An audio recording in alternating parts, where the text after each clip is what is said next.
টানা 2 দিনের ভারী বৃষ্টিতে বন্যা ও পাহাড় ধস দেখা দিয়েছে খাগড়াছড়িতে। চেঙ্গি নদী উপচে প্লাবিত হয়েছে সদর উপজেলার নিম্নাঞ্চল। আজ সকালেও ধস নেমেছে পাহাড়ে।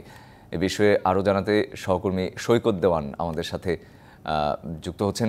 সৈকত, পাহাড়ে ধস আগেও হয়েছে এবং আজকে আমরা যেটি জানলাম যে সকালেও পাহাড় ধস হয়েছে, সেই ক্ষেত্রে প্রশাসন কি ব্যবস্থা নিচ্ছে বা প্রতিরোধে বা লোকজনকে সরিয়ে নিতে, নিরাপদে সতর্ক করতে প্রশাসনের ব্যবস্থাগুলো কি এবং দুর্গতদের আসলে কিভাবে সহায়তা করা হচ্ছে? আমি এই মুহূর্তে আছি খাগড়াছড়ি গেটের পাশে। আমার ঠিক পিছনে হলো খাগড়াছড়ি সদরের কলেজপাড়া এলাকা। এই রাস্তাতে বৃষ্টির কারণে এখন বন্ধ হয়ে গেছে। বৃষ্টির পানি বেড়ে যাওয়ায় অনেক যান চলাচল বন্ধ হয়ে গেছে। শুধু এই কলেজপাড়া এলাকা নয়, এছাড়াও এই শান্তিনগর, খড়মপুরিয়া, রাজ্যমণিপাড়া, কালাদেবা, বটতলী এগুলো নিম্নাঞ্চল প্লাবিত হয়েছে।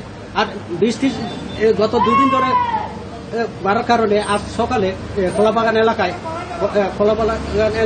পাহাড় ধসের ঘটনা ঘটছে।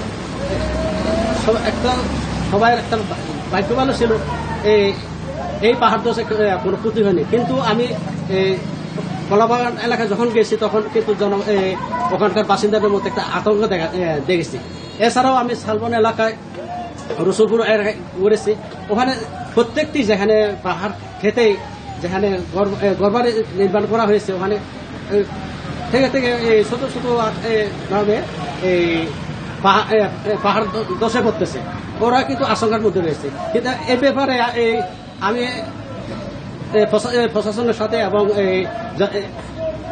যারা ঝুঁকিতে আছে তাদের সাথে কথা বলেছি। তারা কিন্তু কোনো প্রশাসনের পক্ষ থেকে যে কোনো মাইকিং করা হয়েছে মানে এরা জানতে পারেনি। আমি প্রশাসনের সাথেও যোগাযোগ করছি। তারা এখন পর্যন্ত আসলে আমি তাদের প্রশাসনের কোনো বক্তব্য পাইনি। রঞ্জন, সৈকত, আপনাকে ধন্যবাদ।